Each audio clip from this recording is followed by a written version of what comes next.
Grupos. Eh, Estábamos las últimas sesiones, ¿verdad? Hablando de el teorema de Lagrange principalmente, ¿verdad? Y el concepto de las coclases. Eh, a ver, estamos grabando, sí. Y pues ahora vamos a este capítulo 8 sobre productos directos, se llama. Eh, Estos productos los pueden asociar directamente con los productos cartesianos. Lo único es que acá en el área de álgebra hay como diferentes formas de definir productos, y entonces de hecho el que más se trabaja en esta sección es prácticamente el producto cartesiano, solo que se le da otro nombre y se utiliza otra notación, pero básicamente el producto cartesiano. Eh, Como les digo, hay diferentes formas de definir productos en álgebra, y pues eh, acá por lo menos en este capítulo pueden pensar como que el capítulo se podría llamar grupos de productos cartesianos, algo así, ¿verdad? Básicamente la idea es que si uno tiene un conjunto de grupos, una familia de grupos, si uno hace el producto cartesiano de ellos, pues se puede crear un nuevo grupo. Similar como pasa cuando tengo un espacio vectorial, ¿verdad? Y hago el producto cartesiano del espacio vectorial con otro, y entonces se puede generar otro espacio vectorial, así como se genera, por ejemplo, Rn, el espacio vectorial más famoso, quizás, ¿verdad? Entonces aquí pasa algo similar. Tomamos una familia de grupos, por ejemplo, un Z3 por varios ZN, por ejemplo, y entonces uno podría pensar cómo puedo lograr que el producto cartesiano se transforme en un grupo. Digamos que haga, por ejemplo, Z2, producto cartesiano con Z3, por ejemplo. Eh, ¿Qué sería? Bueno, son las parejas ordenadas, ¿verdad? Que tienen como primer elemento los elementos de Z2, ¿verdad? Y como segundo elemento los elementos de Z3, ¿verdad? Entonces van a ver estas parejas, ¿verdad? 0 con 0, 0 con 1 y 0 con 2, ¿verdad? Y las parejas que tienen 1, ¿verdad? En la primera componente, y las tres opciones que tenemos de Z3, ¿verdad? 0, 1 con 1 y 1 con 2. Y entonces, por lo menos la definición es la misma, ¿verdad? De producto cartesiano. Lo que queremos ver es cómo a esto le damos estructura de grupo. Y pues se hace de forma natural, se hace componente por componente. O sea, lo que vamos a hacer es que, por ejemplo, para operar el elemento, por ejemplo, 0, 1, eh, con otro, ¿verdad? Por ejemplo, el elemento 1, 1, eh, pues le vamos a llamar suma, ya que estos grupos son sumativos, ¿verdad? Entonces, digamos que queremos operar entonces 0, 1 con 1, 1. Entonces va a funcionar de manera natural. La primera componente con la primera componente, solo que con la operación correspondiente del grupo, ¿verdad? O sea que aquí sería suma módulo 2, ¿verdad? Y de hecho, para que se observe más claramente eso, hagamos 1, 1 con 1, 1. Eh, y aquí entonces diríamos 1 más 1 módulo 2, porque son las primeras componentes, sería 0, ¿verdad? Y 1 más 1 módulo 3, pues es 2, ¿verdad? Y entonces, esta es como, digamos, la forma natural, ¿verdad? Si uno le dijeran, trate de generar una nueva operación aquí en el producto cartesiano, utilizando las operaciones que usted tiene ya en Z2 y en Z3, pues seguramente esto es lo que a uno se le ocurriría, ¿verdad? Pues por suerte, así funciona la cosa. Lo único es que utilizan, como les digo acá, otra notación. Entonces, fíjense, esta es la definición de producto directo externo. Esto, por ejemplo, ya indica que seguramente hay un producto directo interno, ¿verdad? Para que me digan que hay uno externo, seguramente es que hay otro que es interno. Y de hecho sí, ¿verdad? Solo que creo que, por lo menos de lo que vamos a ver nosotros en este curso, no creo que no llegamos a lograr ver productos directos internos. Y entonces, ¿qué es? Fíjense, se nota de esta manera. De hecho, este símbolo normalmente se utiliza en álgebra lineal para denotar sumas directas, ¿verdad? Si han tomado algunos cursos de álgebra lineal, probablemente hayan escuchado de esa suma directa, ¿no? Pero aquí, si observan la definición, es el conjunto de las n uplas, donde cada componente es elemento del grupo correspondiente, ¿verdad? La primera componente del grupo 1, la segunda componente del grupo 2 y así sucesivamente, ¿verdad? Donde dice la operación, tomo una de esas n uplas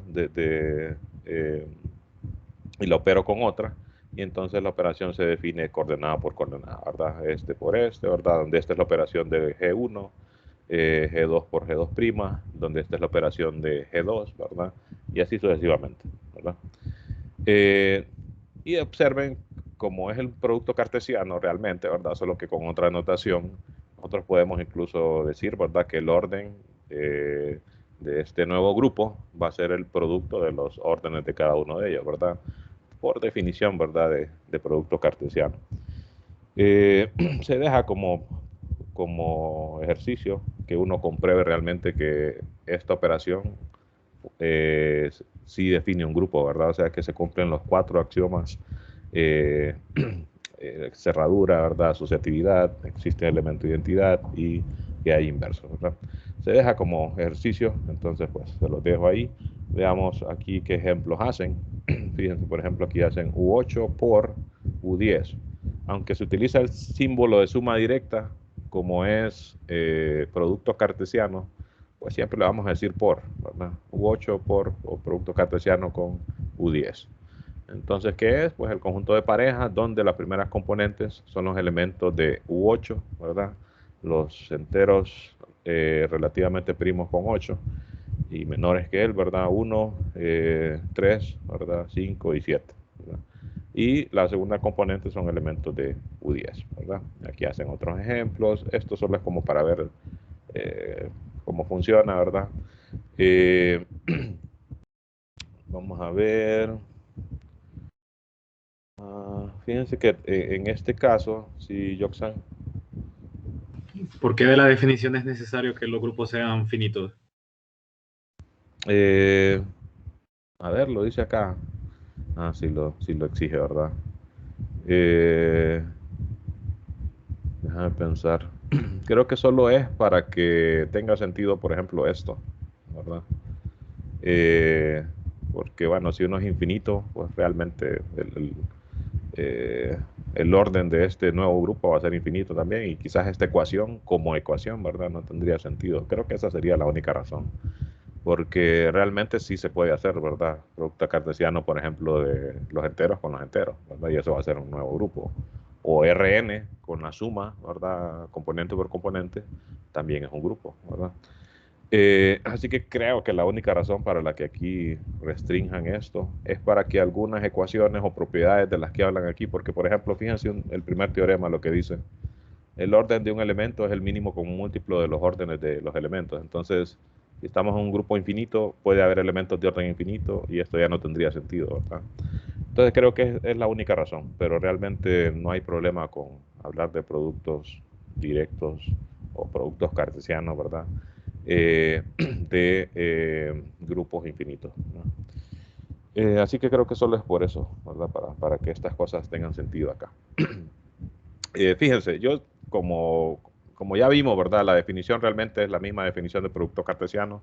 Entonces yo le voy a llamar producto cartesiano, ¿verdad? Para que no haya pérdida. Y digamos, solo tengan en mente, ¿verdad? Que el libro sí, pues es más estricto y dice, bueno, producto directo externo y así le llama, ¿verdad? Y siempre que se habla de esto, entonces solo hay que tener en mente, ok, ese es el producto cartesiano, ¿no? Eh, lo de los internos, déjenme ver dónde es que está eso. Creo que está por aquí. A ver.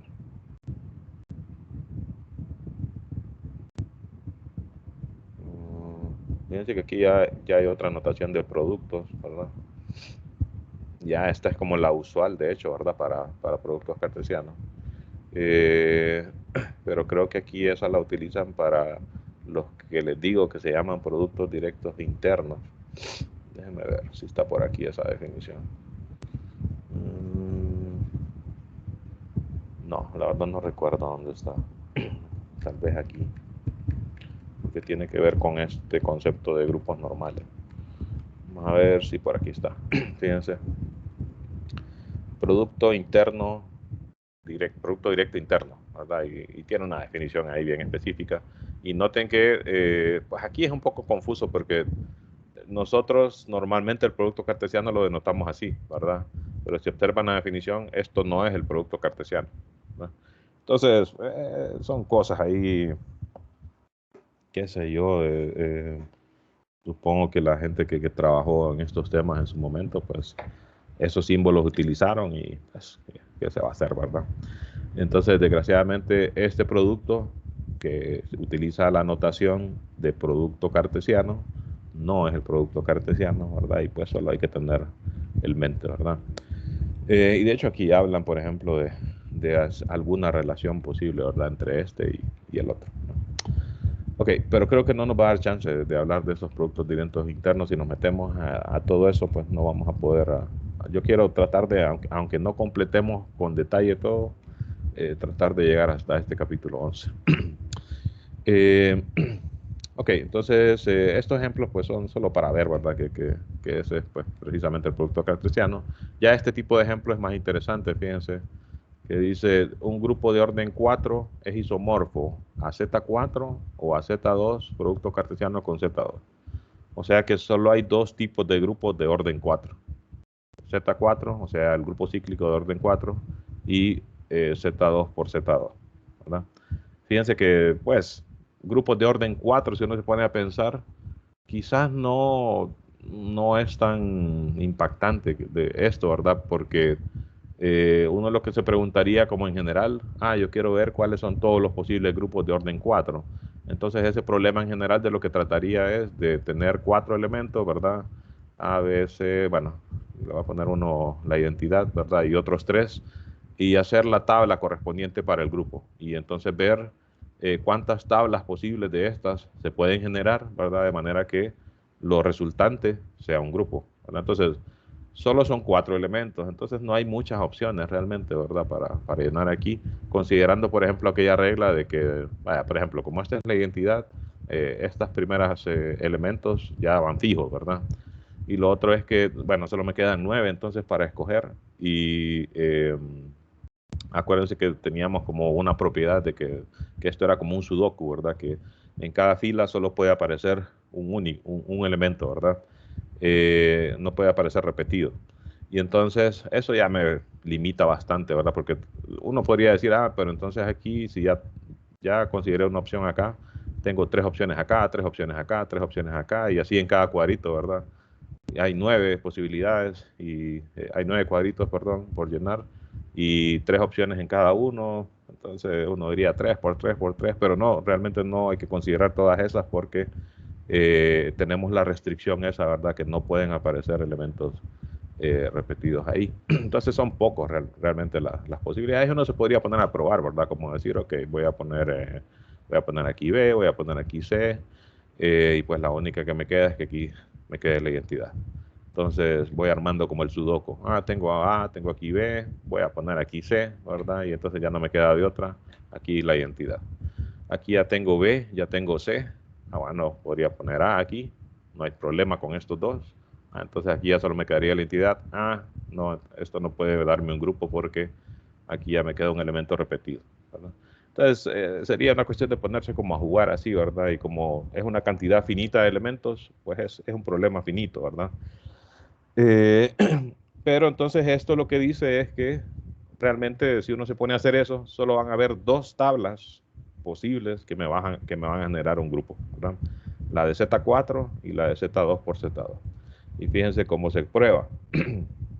Para probarlo dice es suficiente comprobar que para cualquier grupo no cíclico de orden 4 existe solo una forma de crear la tabla de la operación, ¿verdad? Para el grupo. El teorema de Lagrange me dice que el orden de los elementos tiene que dividir al orden del grupo, ¿verdad? Entonces, si el grupo no es cíclico, no puede haber un elemento de orden 4, ¿verdad? Porque entonces el grupo generado por él sería todo él, ¿verdad? Entonces solo me quedan como opción elementos de orden 1 y de orden 2 y se van haciendo como casos, ¿verdad? Al final entonces se llega a la conclusión de que la única estructura que me genera un grupo es esta, sí, ¿verdad? estos 4 elementos, ¿verdad? Y se observa que este grupo es abeliano, se puede comprobar que A por B es igual a B por A, y entonces no hay otra manera, porque aquí A y B no se les está dando ninguna condición en particular, y entonces con esto concluimos que este grupo no es cíclico, ¿verdad? Porque este elemento no es una potencia de ninguno de los demás, pero este es de orden 4 y no es cíclico, ¿verdad? ¿Cómo podemos ver eso? Bueno, haciendo la tabla del grupo. Por ejemplo, ¿cómo sería la tabla de Z2 por Z2? Eh, Aquí ya no puedo utilizar el mismo símbolo, ¿verdad? Por lo que les dije ahorita. Z2 por Z2. Entonces solo tiene pues 4 elementos, ¿verdad? 0 con 0, que sería la identidad. 0 con 1, 1 con 0, 1 con 1, ¿verdad? Si alguien quiere preguntar algo, ¿no? Ok, entonces hacemos la tabla, ¿verdad? Por ejemplo, sería cuestión de ver de que hay algún elemento que no es, o que no hay ningún elemento que genera al grupo, ¿verdad? O podríamos ver los órdenes, ¿verdad? De los elementos también, o sea, ver qué orden tiene ese elemento. Ah, bueno, si lo opero 2 veces, 0, 1 más 0, 1 me va a dar 0, 0, ¿verdad? Porque 1 más 1 módulo 2 sería 0. Ah, o sea que este elemento tiene orden 2. Este también, por la misma razón, ¿verdad? Tiene orden 2. Y este también, por la misma razón. O sea que todos los elementos son de orden 2. Y con eso ya es suficiente para ver que este grupo no es cíclico, ¿verdad? Para ser cíclico tendría que tener un elemento de orden 4, ¿verdad? La identidad siempre tiene orden 1, ¿verdad? Así que este es un grupo no cíclico de tamaño 4 y como aquí generamos otro, pues entonces, y este es en general, ¿verdad? Entonces este tiene que ser isomorfo a este, ¿verdad? Que no hay otra opción, ¿verdad? Así que solo hay 2 grupos de orden 4, ¿verdad? Fíjense que ya esto da como para pensar, eh, ¿será que ya podemos ir como clasificando cuáles son todos los grupos finitos que se pueden dar, ¿verdad? Ya estamos más o menos cerca. De hecho, lo único es que fíjense que se ocupa un poco de esos productos directos internos para dar todas las posibilidades. Pero nosotros vamos a dar por lo menos las opciones que son, digamos, que se pueden presentar tranquilamente en el curso. Eh, Fíjense, este ejemplo da como para pensar que pareciera que esta propiedad que dicen aquí se cumple, que Zm, producto cartesiano con Zn, es isomorfo a Zm por n, ¿verdad? En este caso sería Z2 por 2, que es 4, ¿verdad? Este ejemplo da como para pensar que pareciera que eso va a funcionar, ¿verdad? Eh, no siempre funciona y en el siguiente teorema se dice cuándo funciona, de cierta manera. Eh, Fíjense, dice el orden de un elemento en un producto cartesiano, ¿verdad? Es bueno, finito, ¿verdad? Es el mínimo común múltiplo de los órdenes de las componentes del elemento, ¿verdad? O sea, de los órdenes de las coordenadas, digamos, ¿verdad? El mínimo común múltiplo, ¿verdad? De los órdenes de cada una de las coordenadas del elemento, ¿verdad? La prueba es bastante fácil, se las dejo ahí simplemente que la lean. Eh, y así que esto me dice, por ejemplo, si yo ya tengo una manera rápida, porque esto es rápido, ¿verdad? De calcular el orden de los elementos, yo ya sé que 2 grupos que son isomorfos tienen que tener, por ejemplo, la misma cantidad de elementos de orden 2, por decir algo, ¿verdad? Entonces, si yo tengo 2 grupos en los cuales, por ejemplo, en uno yo sé que solo hay 2 elementos de orden 2, o vaya, por ejemplo, ya que habíamos hablado un poco acá de Z2 por Z2, este tiene 3 elementos de orden 2. Entonces, ¿qué pasa? Z4, que es otro grupo de orden 4, tiene un elemento de orden 4, ¿verdad? Que es 1. Y entonces no pueden ser isomorfos, ¿verdad? Entonces, eso lo puede repetir, por ejemplo, para, qué sé yo, Z100, ¿será que Z100 es isomorfo a Z2 por Z50, por ejemplo? Bueno, y sigo insistiendo utilizando el por, pero esto es como natural, ¿verdad? Porque es el producto cartesiano. Pero ni modo, hay que adaptarnos al libro. Entonces, Z2 por Z50. Noten que el orden de este grupo es 100 también, ¿verdad? Los elementos de acá, que son 2, por los elementos de acá, que son 50. Entonces, ¿será que son isomorfos? No, porque uno podría ver que este grupo no tiene ningún elemento de orden 100. así como este, ¿verdad? Que 1 tiene orden 100. ¿Cómo podría verificar eso? Bueno, con este teorema, ¿verdad? Los posibles órdenes de elementos son los mínimos, el mínimo común múltiplo, ¿verdad? Eh, de la primera coordenada, del orden de la primera coordenada por el orden de la segunda coordenada, ¿no? Y entonces, este teoremita ya me da formas para decir, fíjense, este ejemplo. Eh, Algunos grupos de orden 100 son los siguientes: Z100, Z25 por Z2 por Z2, Z5 por Z5 por Z4. Este tiene 100 porque la cantidad de elementos sería 5 acá y 4 acá. 5 por 5, 25 por 4, 100. Hay 100 elementos ahí. Y entonces uno se pone a ver, ok, voy a ver, por ejemplo, ¿será que este tiene algún elemento de orden 20, por ejemplo? Bueno, puede ser, ¿verdad?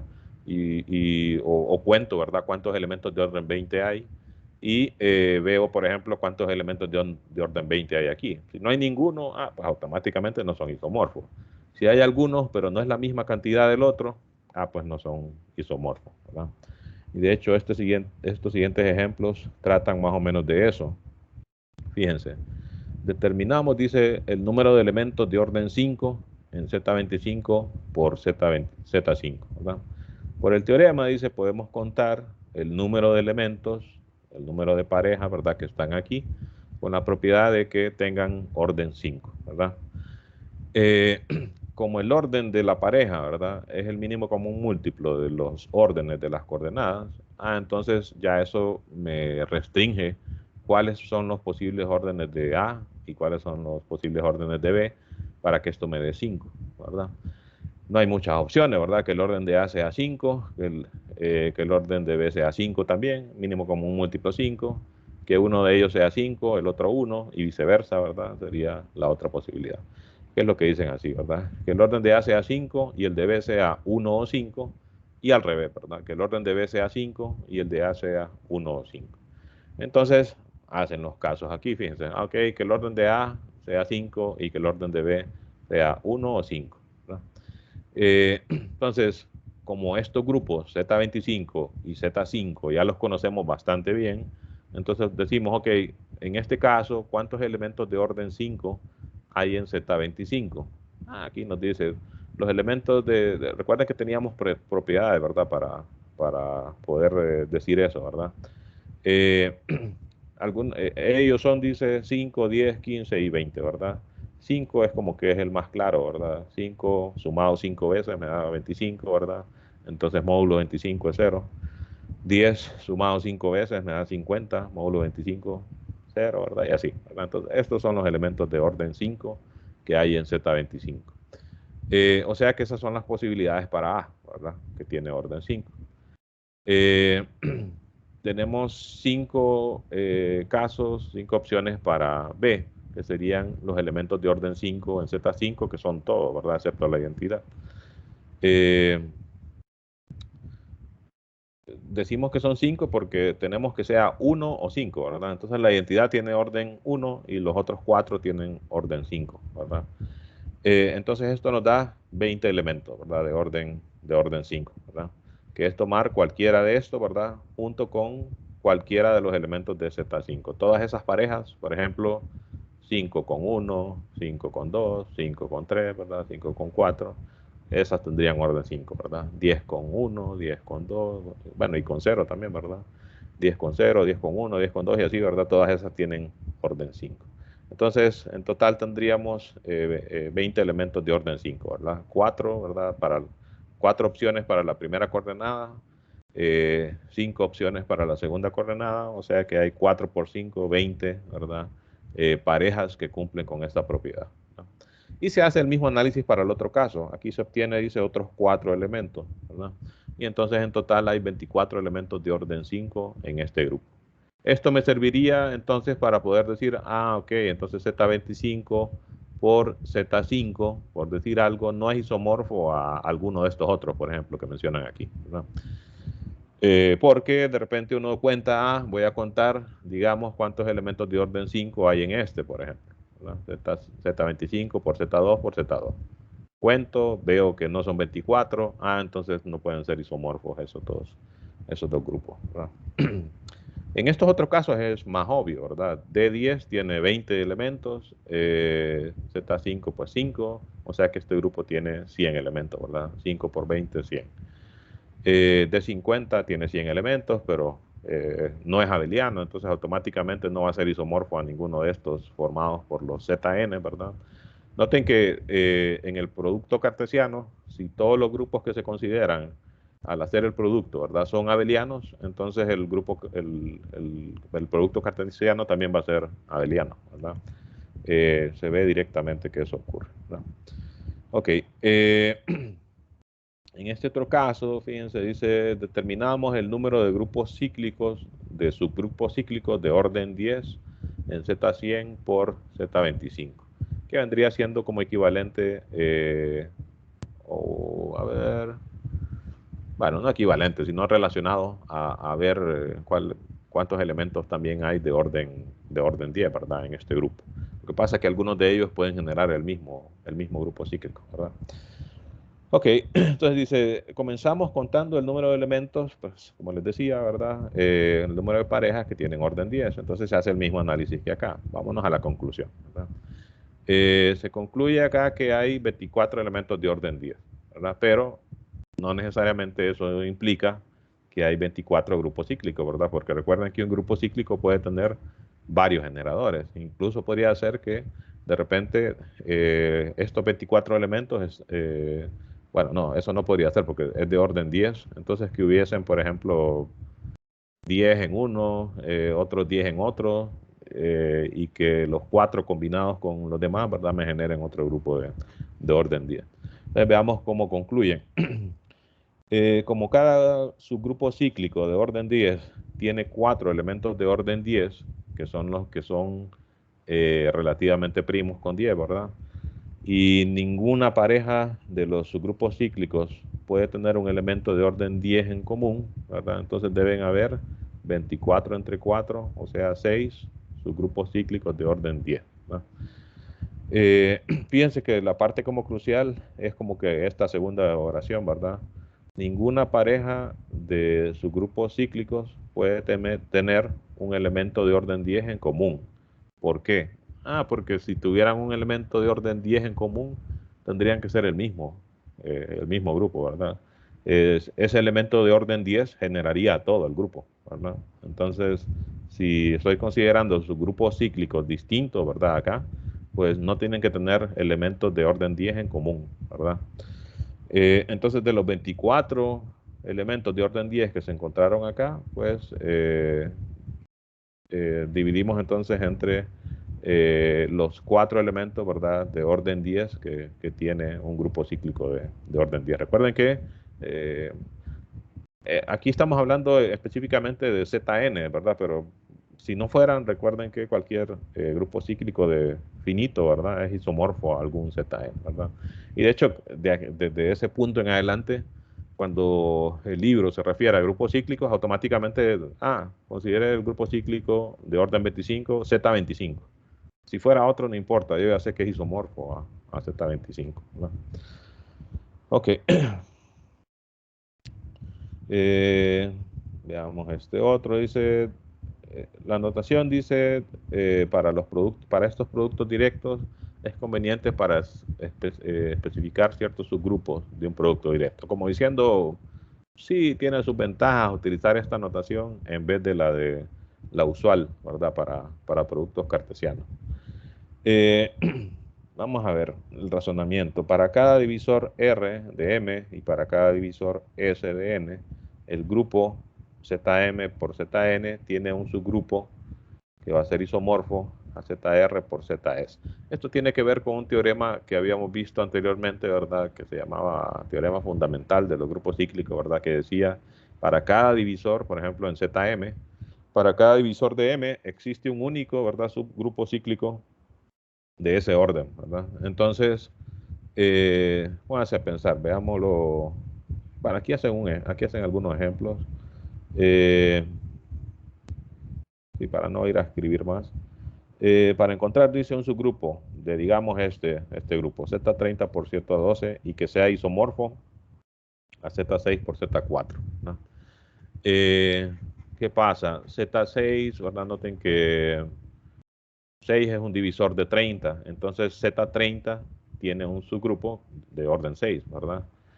4 es un divisor de 12, entonces Z12 tiene un subgrupo cíclico de orden 4, entonces tiene sentido hablar de que este grupo tiene un subgrupo que es isomorfo a este, ¿verdad?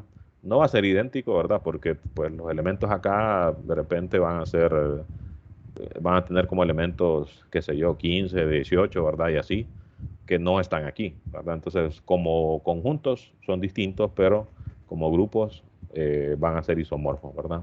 Entonces, lo que hago es que busco un subgrupo de Z30 que tenga orden 6. Ah, bueno, el generado por 5, ¿verdad? Porque 5 es un elemento de orden 6 en Z30, ¿verdad? Sumo 5 6 veces, me da 30, ¿verdad? Módulo 30 es 0, ¿verdad? Y el generado por 3 en Z12, es un subgrupo de orden 4, ¿verdad? Porque 3 en Z4, en Z12, perdón, tiene orden 4, ¿verdad? Sumo 3 4 veces, me da 12, módulo 12, ¿verdad? 0, ¿verdad? Ah, entonces este subgrupo, el generado por 5, producto cartesiano, por el generado por 3, ¿verdad? Va a ser isomorfo a Z6 por Z4, ¿verdad? Noten, no son iguales, ¿verdad? Porque ¿cómo son los elementos aquí? Bueno, las primeras coordenadas pueden ser 0, 5, 10, 15, 20, hasta 25, ¿verdad? Porque son elementos de Z30. Y las segundas coordenadas son 0, 3, 6 y 9, ¿verdad? Ya en 12 me da 0, ¿verdad? Entonces ahí se empiezan a repetir. O sea que como conjuntos, ¿verdad? Es distinto que Z6 por Z4, ¿verdad? Pero como estructura algebraica son la misma cosa, ¿verdad? Ok, acá ahora tenemos un criterio eh, para decir cuando dos grupos o cuando el producto cartesiano es cíclico, ¿verdad? Noten que pareciera que no es muy fácil que ocurra que el producto cartesiano sea cíclico, ¿verdad? Ocupamos un generador ahí y entonces pues este teorema me dice precisamente cuándo ocurre. Sean G y H, grupos cíclicos finitos. Noten que en este capítulo casi solo se trabaja con grupos finitos, ¿verdad? Entonces dice el producto cartesiano es cíclico si solo si los órdenes de los grupos son relativamente primos, ¿verdad? Bastante interesante, ¿verdad? Si los órdenes de los grupos son relativamente primos, entonces el producto cartesiano va a ser cíclico también, ¿verdad? Tiene sentido, ¿verdad? Por la propiedad esta de cómo se calcula el orden de los elementos, ¿verdad? Mínimo común múltiplo de los órdenes de ellos, ¿verdad? Entonces, en ese caso, como son relativamente primos, ¿verdad? Cuando haga, por ejemplo, mínimo común múltiplo de elementos que tienen esos órdenes en particular, pues va a ser el producto de ellos, ¿verdad? Si son primos, ¿verdad? O si son relativamente primos, ¿verdad? No necesariamente primos, sino relativamente primos, ¿verdad? Ok, llamémosle al orden de Gm, al orden de Hn, de tal manera que el orden del producto cartesiano es m por n, ¿verdad? Para la probar, dice la primera parte, porque es un sí y solo sí, ¿verdad? Asumimos que este es cíclico, ¿verdad? Y queremos comprobar entonces que m y n son relativamente primos. Llamémosle al máximo común divisor de m y n, d, ¿verdad? Y la pareja G, H, digamos que es un generador del producto cartesiano. Como asumimos que es cíclico, es porque tiene un generador, ¿verdad? Entonces se le llama G, H, ¿verdad? Como vamos a ver, estas son las propiedades de los órdenes, ¿verdad? De los elementos. La pareja esta, si la opero m por n sobre d veces, ¿verdad? Como d es el mínimo común múltiplo de, máximo común divisor, perdón, de m y n, entonces d divide a m por n, ¿verdad? Porque es un divisor común, ¿verdad? Entonces esto no es una fracción, ¿verdad? Es un entero, ¿verdad?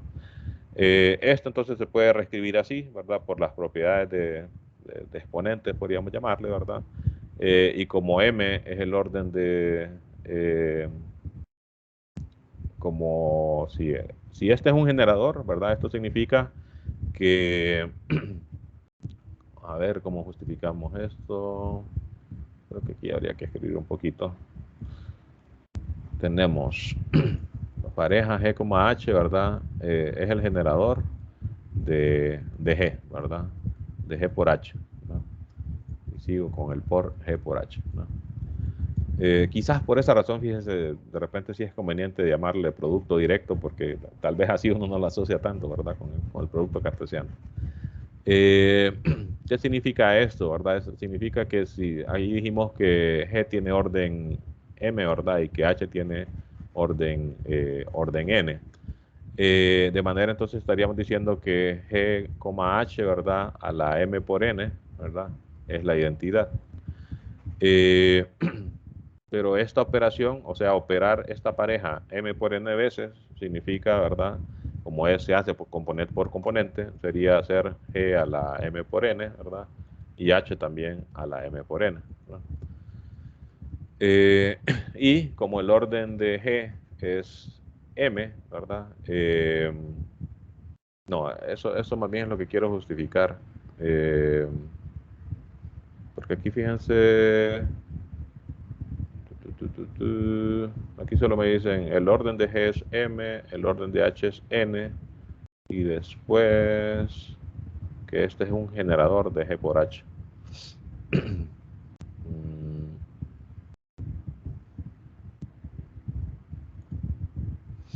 Déjame ver.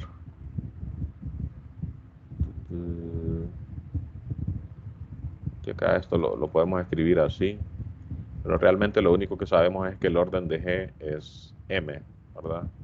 Ah, bueno, sí, si el orden de G es M, cualquier elemento era una propiedad también, ¿verdad? Cualquier elemento del grupo elevado al orden del grupo es la identidad, ¿verdad? Entonces esta es la identidad a la n, ¿verdad? O sea que G a la m es la identidad, ¿verdad?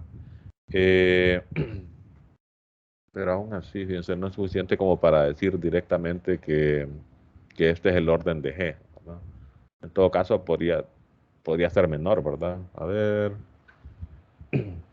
sí, podría ser menor. Déjenme ver qué más dicen aquí, no sé si es que me estoy adelantando.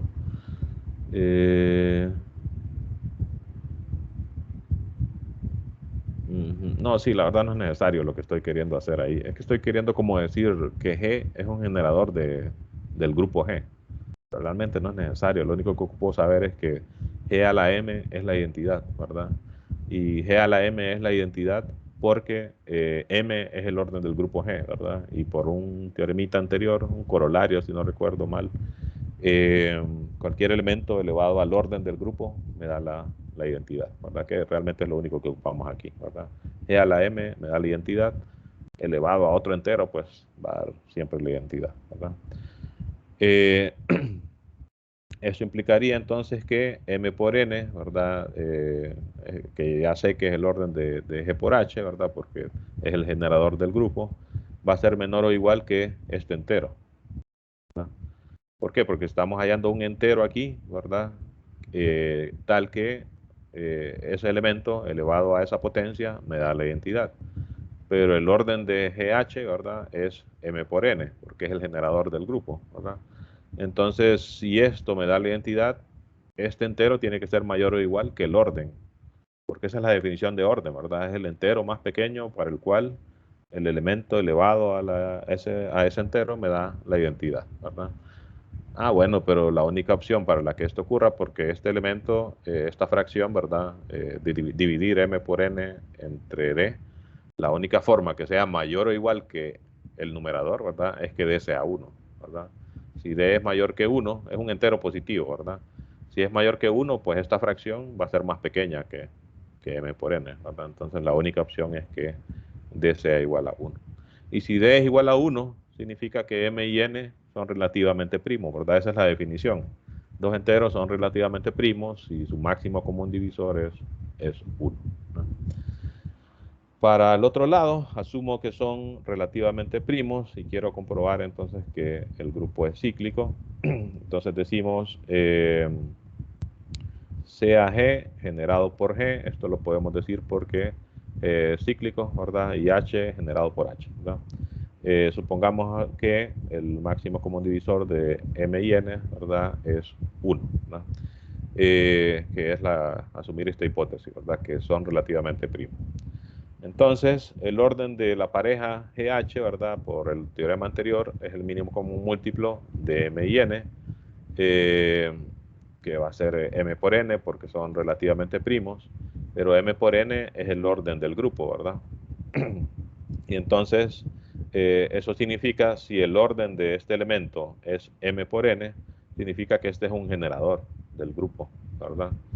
O sea, si hago el grupo cíclico generado por él, va a tener M por N elementos. Entonces tiene que ser todo el grupo, ¿verdad? De manera entonces que es cierto que el grupo es cíclico, ¿verdad? Ok. Fíjense, los siguientes corolarios son casi como que la parte más importante de este capítulo. Este teorema me da para decir qué grupos cíclicos son isomorfos. Fíjense, esta es una como generalización, ¿verdad? El mismo resultado, solo que aquí solo era para un producto de 2 y aquí para un producto de n grupos, ¿verdad? Lo que se hace es como una especie de asociación, ¿verdad? Por ejemplo, asocio desde G2 hasta Gn. Este es un grupo, y le aplico el teorema anterior, ¿verdad? Y entonces, por el teorema anterior, ¿verdad? Este producto cartesiano o producto directo, para no estar confundiendo el símbolo, es cíclico sí, solo sí, todos los órdenes son relativamente primos. Entonces ya puedo dar varios ejemplos, ¿verdad? De grupos que sean cíclicos. Y además me da un criterio para decir cuándo un grupo de estos va a ser isomorfo, como estamos diciendo aquí, que un criterio para decir cuándo es cíclico, si es cíclico, es que es isomorfo a un Zn, ¿verdad? Porque es finito. Entonces, este va a ser isomorfo a este Zn, que noten que lo que tiene es el producto de los órdenes de cada uno de los Z, ¿verdad? ¿Cuándo entonces, o a qué grupo va a ser isomorfo este de aquí, ¿verdad? Dice entonces CAM es ese producto de todos los órdenes, entonces ZM es isomorfo a este producto directo, sí, solo sí, todos los N sub I, ¿verdad? Y NJ son relativamente primos, de par en par, ¿verdad? O sea, N1 relativamente primo con todos los demás, N2 relativamente primo con todos los demás, y así sucesivamente, ¿no? Entonces, esta es consecuencia directa del teorema anterior, ¿verdad? Pero fíjense, quizás lo más interesante es lo que uno puede concluir a partir de eso. Entonces, fíjense, por lo anterior, nosotros podemos reescribir productos de esos directos de forma distinta. Fíjense, vamos a ver. Aquí se hace como por pasos la cosa. Fíjense, aquí tengo Z2 por Z2 por Z3 por Z5. Por el teorema anterior, Z2 con Z3 es isomorfo a Z6, ¿verdad? Por este corolario más bien. Entonces, si Z2 por Z3 es isomorfo a Z6, entonces todo este grupo va a ser isomorfo a, en vez de estos dos, poner Z6, ¿verdad? 6 y 5 son relativamente primos, entonces Z6 por Z5 es isomorfo a Z30, nuevamente por el corolario, ¿verdad? De manera entonces que este grupo también es isomorfo a este, ¿verdad? Y por transitividad, pues este va a ser isomorfo a este, ¿verdad? Noten que de cierta forma esto se ve como una simplificación, ¿verdad? Porque tengo un producto cartesiano, un producto directo grande, y lo escribo de una forma más compacta, ¿verdad? Ya esto noten que no podemos decir que es isomorfo a Z60, por ejemplo, ¿verdad? Porque estos no son relativamente primos y esto es un sí, solo sí, ¿verdad? Entonces funciona en ambos lados. Si no son relativamente primos, no son isomorfos, ¿verdad? Y similar, ¿verdad? Acá, Z2, esta es como otra forma para el mismo, fíjense, ¿verdad? Z2 con Z3 es isomorfo a Z6, y ahora ya no se junta Z6 con Z5, sino, no, más bien aquí solo se le dio vuelta, ¿verdad? Z6, pues también se puede escribir al revés, como Z3 por Z2, por el corolario, ¿verdad? Y ahora se juntó este con este y este con este, ¿verdad? 2 y 3 son relativamente primos, entonces Z2 con Z3 son isomorfos a Z6, y Z2 con Z5 son isomorfos a Z10. Por transitividad, entonces también este es isomorfo a este, ¿verdad? Y noten que al verlos, no era como que fácil de intuir, ¿verdad? Que eso iba a ocurrir. Que Z2, producto cartesiano o producto directo con Z30, iba a ser isomorfo a este. Lo único, quizás la única para pensar que eso ocurre es que tienen el mismo orden, ¿verdad? Tiene 60 elementos y este también tiene 60 elementos, ¿verdad? Entonces, como dice acá, por transitividad, pues estos son isomorfos también. Y además, pues no son isomorfos a Z60, por lo que les decía, ¿verdad? Que como este es un sí y solo sí, y 2 y 30 no son relativamente primos, o 6 y 10 no son relativamente primos, entonces no son cíclicos, ¿verdad? No son isomorfos a Z60. Ok, y para terminar dan un caso particular para los grupos UN, que fíjense lo que dice es sean S y T relativamente primos, entonces el grupo UST es isomorfo al producto directo de US por UT, ¿verdad? Eh, Acá fíjense que se introduce una nueva notación. Fíjense, para cada divisor K de n se define U sub K de n como los elementos de U sub n que satisfacen esta ecuación, ¿verdad? Que X módulo K, ¿verdad? Es 1. Entonces, por ejemplo, dicen acá, consideremos U105, entonces U105 sub 7, ¿verdad? Estaría formado por los elementos en U105 que cumplen que, ¿verdad? Ese elemento módulo 7, ¿verdad? En este caso, sea 1, ¿verdad? Entonces, veamos estos ejemplos. 8 es un elemento de U105, porque 8 es relativamente primo, ¿verdad? Con 105, no tienen divisores en común. Y además, 8 módulo 7 es 1, ¿verdad? 22 es relativamente primo con 105, no tienen divisores en común. Y 22 módulo 7 es 1, ¿verdad? También. Y así sucesivamente, pues se sacan los demás. Se puede comprobar, y está dejado como ejercicio también, se puede comprobar que este también es un subgrupo de U sub n, ¿no? Y fíjense entonces, otra conclusión de este teorema es U sub S de ST es isomorfo a UT y U sub T de ST es isomorfo a US, ¿no? Este tipo de resultados, fíjense, no es tan... podría pecar diciendo que no es tan importante. Lo que pasa es que sirve bastante para construir ejemplos. Es una cuestión de que, ok, uno lo ve y dice, ok, está interesante lo que dice, ¿verdad? Pero no es como que me impacta como cuando, qué sé yo, vimos el teorema de Lagrange, ¿verdad?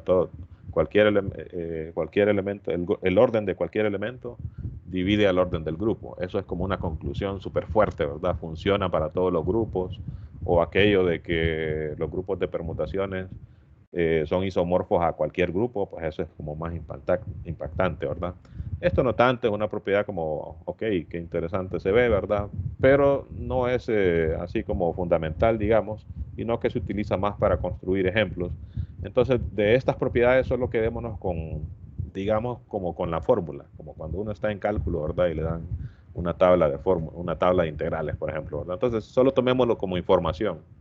U de ST es isomorfo a U de S por U de T cuando S y T son relativamente primos, ¿verdad? Este es un corolario similar, ¿verdad? Solo que asociado, por ejemplo, a lo que hacíamos acá, ¿verdad? Similar a este de aquí. Entonces, vamos más a los ejemplos. Fíjense, U105 es isomorfo a U7 por U15, ¿verdad? 7 y 15 son relativamente primos, 7 por 15 es 105, ¿verdad? Entonces por el teorema es cierto que son isomorfos, ¿verdad? Este ya ilustra este de acá, ¿verdad? Tengo 3, 5 y 7 relativamente primos también. 3 por 5 por 7 también es 105. Entonces estos son isomorfos, ¿verdad? Eh, Y fíjense que en la parte donde estas propiedades son bastante útiles, es que si recuerdan, en el capítulo de isomorfismos, había un teorema que decía el grupo de automorfismos de Zn es isomorfo a Un, ¿verdad? Y entonces con esto yo puedo hacer más simplificaciones. Por ejemplo, yo podría decir el grupo de automorfismos de Z105 es isomorfo a este producto, por ejemplo. Y eso me puede servir para comprobar algo, otra cosa, ¿verdad? Entonces, por eso les digo que estos teoremas relacionados con estos usos n son más como que operativos, ¿verdad? Como una especie como de fórmulas para crear ejemplos más que todo, ¿verdad? Y aquí dan algunos ejemplos que ilustran la segunda parte del teorema, ¿verdad? Esta relacionada con estas U sub k. U sub 15, U105 sub 15, creo que quizás es la mejor forma de leerlo. Estaría formado por los elementos de U105,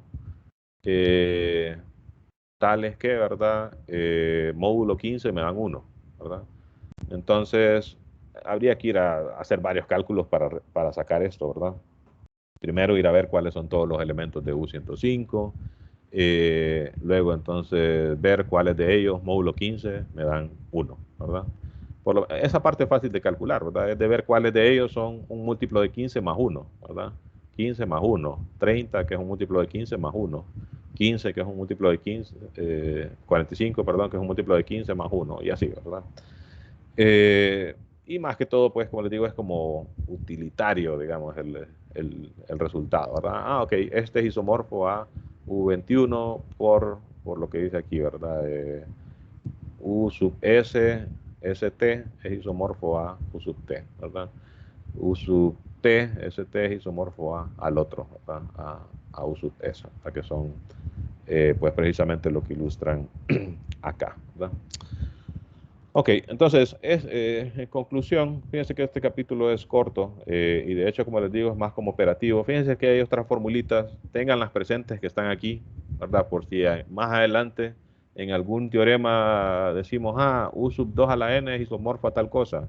Ey, ¿de dónde? Bueno, yo sé que está en este capítulo, en estos últimos teoremas relacionados con los U sub n, ¿verdad? Como les digo, son propiedades interesantes, ¿verdad? Pero más que todo son teoremas un poco más como utilitarios y más que todo en los casos en que se dan este tipo de situaciones, ¿verdad? Que esos U son isomorfos a productos de Zn, ¿no? Aquí hablan, por ejemplo, un poco de lo que les decía, ¿verdad? El grupo de automorfismos de Z105 es isomorfo a U105, entonces, al dar esta información sobre este grupo U105, realmente la utilidad que vamos a ver más adelante es que nos va a servir para hablar más, para tener más información sobre este grupo, ¿verdad? Por ejemplo, para decir si es cíclico o no, ese tipo de cosas, ¿verdad? Ok, ya aquí pues hacen algunas, como en varios de los capítulos, ¿verdad? Hacen algunas aplicaciones, ahí les dejo que lean. La mayoría de aplicaciones que se presentan aquí están relacionados con estas cuestiones de criptografía. De hecho, si les llama la atención estudiar criptografía, que uno al escuchar criptografía piensa en computación, ¿verdad? Pero estudiar criptografía implica estudiar bastante álgebra. O sea, si uno quiere estudiar esto, tiene que estudiar bastante, tiene que llevar bastantes cursos de álgebra abstracta, ¿no? Porque la mayoría de códigos, codificaciones que se utilizan para encriptar están basadas en álgebra modular, están basadas en soluciones de ecuaciones, están basadas en poder encontrar inversos en un grupo en particular, ese tipo de cosas, ¿verdad? Que como diciendo que al que quieres encriptar se le haga difícil encontrar ese tipo de llaves, ¿verdad? Estas cosas se las dejo que las lean ahí, ¿verdad? Bueno, entonces por acá nos vamos a quedar por hoy. No sé si tienen alguna consulta, ya sea de lo que hablamos ahorita o en general de la clase.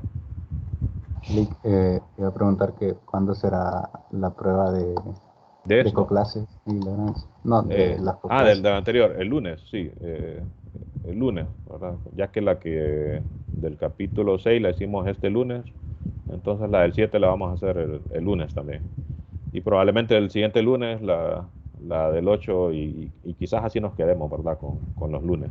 salvo que a veces yo tengo problemas ahí para eso, porque hacer esas pruebas toma bastante tiempo y eso es que realmente yo no les pongo realmente las cantidades de preguntas que yo quisiera, ¿verdad? Como para asegurar que sea bien difícil que se les repitan las preguntas. Pero la verdad es bastante difícil estar haciendo ese montón de preguntas, ¿no? Bueno, si no tienen ninguna otra consulta, pues nos quedamos aquí por hoy, pendientes ahí entonces a las siguientes convocatorias y para las pruebas, ¿verdad? Nos veremos entonces. Saludos a todos. Saludos. Feliz noche. Vale, feliz tarde, feliz noche. Nos vemos.